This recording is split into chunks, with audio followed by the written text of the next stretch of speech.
film does a good job of documenting the fierce rivalry between Barbara and Diane Sawyer. Because I think what we see in the book and the movie is Barbara had real issues with women. Mm-hmm. And, mm-hmm. The relationship with the mother is not, if memory serves, again, this came out in like 07 or 08. Mm-hmm. She doesn't go that into depth about the mother. But I think she had some real issues there because she says, I hated my sister. I told you what I know about her with the daughter. And some of that has also exposed publicly. We saw her with Bette Midler, and we saw her, Katie Couric's account of what happened, and with Taylor, and the Monica Lewinsky interview was controversial too. Like, she didn't seem to give many of these women the benefit of the doubt. That's fine. If you're equally skeptical with everyone, then you're probably just a good journalist. But she was much more flirtatious with the men. She didn't seem to be as skeptical of them. And she did have serious issues about like her insecurities and her looks. I'm going to play something that gets to that first, and then we're going to talk about the Diane Sawyer thing because it's a Friday, and why not? Here she is on a little bit about herself in, first let's play SOT 23 and go right into 23B. Have speed? I was never beautiful. If I'd been a dog, maybe they wouldn't have put me on television. But, nobody ever put me on because I was beautiful or glamorous. I don't think that I was very good at marriage. It may be that my career was just too important. It may have been that I was a difficult person to be married to, and I wasn't willing perhaps to give that much. But through it all, there was this career that I felt I needed to have, and I loved it. So she was insecure. She couldn't keep a man. She was distant from her family, her sister, her daughter. And then Diane Sawyer walked into that buzzsaw. Houston. Their rivalry was legendary, Maureen. They couldn't stand each other. No kidding. Now, this is fascinating because you're so right about the mother. Again, I read the book when it came out, so a lot is lost to memory, but I don't remember her fleshing out the mother very much. And I would bet there's a real mother wound there, which is that she was neglected. That's basically what she's telling us with resenting the sister. And it's probably a little bit easier to resent the sister than to really resent the mother, because then you have to dial into that feeling of rejection. My mom rejected me. I think there's nothing more painful as a child than feeling the rejection of a mother. Diane is so fascinating. Well, the marriage stuff is interesting too, because I do think Barbara was just a narcissist. And I think someone says this in the doc, like her real true love was her career. And, but she was such a limited person. She couldn't expand outside of that in any meaningful way and forge any human relationships that had nothing to do with what somebody could offer her other than like the true things that animate a real friendship, like a kinship, things in common, someone you can share your pains, your sorrows, your joys with. It's a real tragedy. And Diane, I think, was the horror show version of a sister, like, who hadn't been born with learning disabilities, right? Now is that the other sister you want?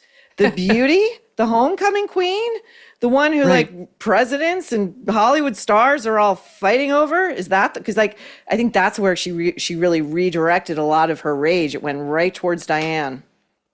Diane Sawyer is still beautiful, but back in the day, she was absolutely stunning. When she was younger, she absolutely could have been a model on the cover of any magazine. She worked for Nixon for a time and then wound up in news and was a star really from the beginning. And you can see now, given all this setup that we've done, how Barbara Walters would have reacted very negatively to sharing a newsroom with her. And here is ABC's Cynthia McFadden on some of that in SOT 27 from the movie Tell Me Everything. She was certainly dogged by Diane's very existence. She often said Diane was the perfect woman. Yes, I'm ready. She used the word a blonde goddess. this ideal woman, and that she, Barbara, couldn't compete with that. She could work harder, she could know more people, but she couldn't compete with that. The blonde goddess. She couldn't tolerate having Diane Sawyer rise in what she saw as a direct challenge to what she had accomplished. What a sadness. Talk about the death of joy. Cynthia McFadden's no dope. I know her a bit. She's smart. She knew it, and she laid it on the line. I believe every word of that. I do too. And, aside from fixating on Diane Sawyer's looks, and, again, Barbara, when she began, she was not unattractive. I thought she was a pretty woman who could have really leaned into that and cultivated that. The other thing that Diane seemed to have, which at least came through the screen for me, that Barbara did not, was like joy. Like she really seemed to love her job, and you see her there, prepping for camera, and she's laughing, and she's, it's like, she seems like she might be actually a fun time. And Barbara does not. Married to Mike Nichols for all those years. I know, and Barbara Walters is having all sorts of problems. Yeah, Diane's up on the vineyard partying with Mike Nichols and Jackie Onassis and no shortage of players. And, Barbara's like grinding it out, just wanting America to love her, but while slinging insults at the likes of Elizabeth Taylor. Go figure. It's so true. Yeah, no, Diane Sawyer is quite luminous and also talented for sure. I mean, there's a story that I always think about when I think of news and Diane was 9/11. When she was on the air with Charlie Gibson, and they were live when the towers fell. And Charlie Gibson, who was so professorial and holier than thou in the way he approached the news, said he always regretted how he responded in the moment. And forgive me, I'm going to botch it, but I'm not quoting him exactly here, but it was like a newsman. It was like, the building appears to have collapsed, and, it appears there will be a massive loss of life, and this is him recounting it. Diane Sawyer responded with, oh my God. She was a person before she was a news anchor. She was she's still here, but I'm talking about on the air in that moment, she was a real flesh and blood human, and possibly religious human. I think Diane actually is, with a connection to something bigger than herself, who understood exactly what everybody at home was feeling. And Charlie didn't. And Barbara, although she could sort of feign the I care thing enough to get people to cry in her interviews, I think lacked the gene too. I think also was more of the Charlie Gibson style. I think you're so right. And that actually, you hit on something. So it was a pathology with her. She's got to make her interview subject cry. She's got to find your most tender wound, and she's going to put her fingers in there, and she's going to just spread out and mangle your guts with her bare hand, and you're going to cry on camera. You're going to give her that money shot. And when you think about it, it's like, why would you be so intent on making these otherwise powerful people who are interesting movers in the culture, who have something to offer us, and we want to get a sense of who they are behind the scenes? She was a pioneer. We talked about too on the show. I think she was among the first to go into these celebrities' homes. It predates Cribs, and we could see how these people were living, and it really gave you a whole other insight into people, and it humanized them a bit, no matter how lavish their lifestyles. Everybody has a kitchen counter, and but she was really she was like a hammerhead shark that way, with the tears. Yeah. Yes, and that's another thing Oprah stole from Barbara. That became Oprah's signature. It wasn't an Oprah interview unless you cried in it, which is like, how is that your goal? If you just have heartfelt conversations that lead to tears, or happen to, that's fine. But yes, it seemed to be an obvious goal for both of them. Here's one more on her and Diane Sawyer and Katharine Hepburn from the movie on Hulu, Tell Me Everything, SOT 26. It was just a competitive space to live in. Barbara could be very wily, And she wasn't above dirty tricks and tactics that were, in my experience, beneath some of her competitors, in particular Diane Sawyer. And now the one and only Katharine Hepburn. Diane had booked fair and square Katharine Hepburn. And Barbara, who knew Katharine Hepburn, put a lot of pressure on Kate to unbook and go with her. And Kate said, no. I promised Diane, and I will do it with her. How's that for a statement?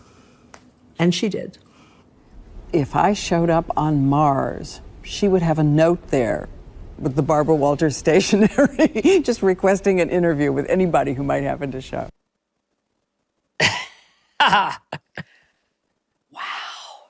Okay, there are two amazing things. That reminds me, by the way, when Barbara did get her sit down with Kate, that led to it was a meme before memes were a thing. If you were a tree, what kind of tree would you be? Which passed into urban lore. I don't think it was exactly that, but that became like the Barbara. And of course, there was the Gilda Radner impersonation of Baba Wawa, because she could never pronounce her R's, and Barbara was so offended by that. I mean, thirdly, this is the kind of, I wish the morning show on Apple TV was more like this. I would watch a period piece about these two antagonists going at it, and the stakes are so high. It's like, who's going to land that interview with the aging movie star? Yes. It's wild. Yes. I know. It's amazing to watch, and I'm sure it was absolutely cutthroat. And I believe she called Kate and tried to get her to bail on it. And good for Katharine Hepburn for not doing it. I will say, that sort of dumping on the new girl thing, which is something I have never, ever done. I've only tried to help girls, young women coming up behind me. But Katie Couric is guilty of it too, because truly one of the nicest people in news, she might be number one nicest in all of news, is Ashley Banfield. She's Canadian. They're nice people. Anyway, she worked at NBC and was a rising star back to 9/11. She's one of the main reasons I went into journalism. I was a disaffected lawyer sitting at home on 9/11 like the rest of the country, watching the horrors from my couch. And Ashley Banfield was on TV nonstop for NBC and was such a pro. She handled herself so well. And she was in it, man. She was right in front of the towers, kept her composure, kept her cool, stayed factual, in a good way. And I was like, look at her. This is a real public service. And it wasn't, Ashley's beautiful, but it wasn't because it was like, oh, look how gorgeous she is, or she's like a star. I can see her star power. It was just like shoe leather, professional reporting under fire, grace under fire. And I really, really admire her to this day. Anyway, her career got cut short over at NBC by Katie Couric, who felt threatened by her and even admitted in her own memoir that she felt threatened by Ashley, and far from giving a hand up, was happy to see her head out. And I don't think Ashley Banfield's career ever fully rebounded from that. I actually asked her about it one time. We were on the air together. It was happening either on her show at News Nation or on one of my shows. And she was too nice to even complain about it. She was like she said something to the effect of oh yeah, well that wasn't very nice. And that was as much as Ashley would say about it. But who doesn't help up that? TV news, especially with these bitches, can be a fucking snake pit. It can be a snake pit. And so not always the women. Trust me, I've gotten it from some men too. But man, it's interesting. They've got Katie Couric commenting on that. I wonder if they asked her about her own experience in that lane. Since President Trump was sworn in, his administration has made enormous progress at a breakneck pace. But don't forget, while they're moving mountains for the good of the nation, you've got your own personal savings to worry about.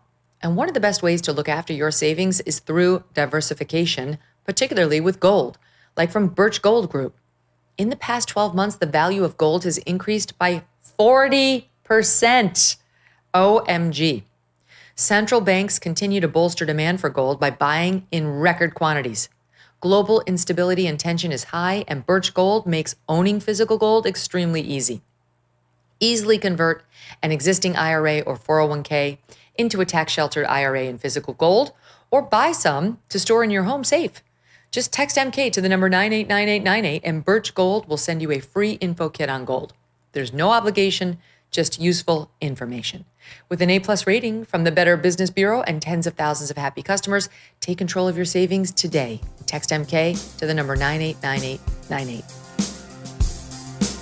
Thanks so much for watching. If you like what you just saw, hit the subscribe button for more clips and full episodes.